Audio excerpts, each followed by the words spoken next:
have Peggy, Duvette. Peggy, please take it away. Sure, can you guys hear me? So just to give you background, Wise Earth is the largest community-driven database of organizations working towards sustainability and social justice. So I tend to talk more to the nonprofit sector, not the IBRI. But one of the lessons we've learned is, number one is the purpose. To bring a community, you need a purpose. And often people just rush to bring the community online without identifying a clear purpose and a simple one. So that was my lesson one. My lesson two, I guess I have 4 lessons, sorry about that. Bonus lesson.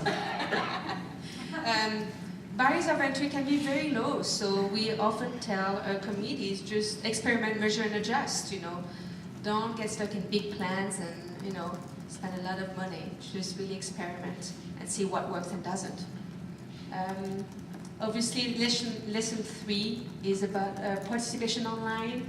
It's very different from the face-to-face, and we've learned that it's very important to reward your power users, your evangelists. It could be just a simple message on Twitter or acknowledging them on various other platforms. And the bonus, the 4th suggestion, which is the bonus one, is set up modest goals at the beginning, because it takes time to bring the community together and to grow it. And that's it. Thank you, Peggy. Beth, please. So my lessons are pretty evergreen, and Digg has a 35 million member community. It's really a 24/7 forum, and it's a very vocal community with different components. We get about 30,000 comments a day, 25,000 submissions a day, and all the conversations that happen around those stories are part of our community. But Digg is also a really frequent topic of our community. So whether that's a story about Digg in the news, a user that was banned, it's all basically there 24/7, often on the homepage of Digg. So our overarching principle is just to be really responsive. So that could be in the comments, that could be via email, that could be via one-to-many and big blog posts around sometimes very small issues, and be very transparent. So one of the things that we actually launched about 1.5 years ago are what we call Digg Town Halls. So basically, we asked the community what questions they would like to see answered by Kevin Rose, our founder, and Jay Adelson, our CEO. And whatever those questions are, we answer. And when we first started the town halls, they were very granular questions around why were certain users banned, why was my website banned, really specific details around the community. And over time, we've sort of seen those conversations really elevate to more around, I'd like to see this feature, how come you guys aren't doing this in this space? So we found that process to be really valuable.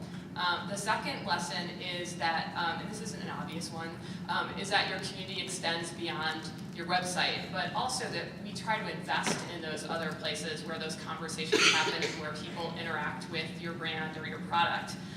So we also do events we call Digg meetups. So they're basically offline ways that we interact with our community. And again, there's always different parts of your community. So there'll be the folks that are online and really active, and what we found is the folks that we meet offline can be very different. And we throw about 6 meetups across the United States and London a year. We get very large attendances for some of those. Our last one, we threw at South by Southwest in Austin and had about 2,800 people there. We also think about the Twitter ecosystem, the Facebook ecosystem, all the different places where we interact with our community. And the third sort of corollary to that is that we just make sure that our brand voice is sort of consistent and it infuses everything. And our brand voice is very humble, so we're always very willing to admit when we've made a mistake or when we're listening to feedback from different parts of our user base. And we really think about everyone in the company as being a representative for Digg. So you'll see a developer or Kevin, our founder, be that face of Digg, answering questions in the community or on the website. You'll even see Jay jump into comments and talk about things. So it's really important that we feel that everyone at Digg is sort of that representative and is a community manager. So those are sort of the highlights of our lessons this year. Great, thanks, Beth. Nick, Koudas, please. Okay, so So Bill told us to keep it short, so I think it's as short as it gets. And otherwise I will start stemming words that would make sense. So, so what's near and dear to my heart is technology. That's what I do, and my message is very simple. There's only one lesson: utilize technology to discover your community. If you are lucky, your community will be hosted in a site, but there's an entire world out there.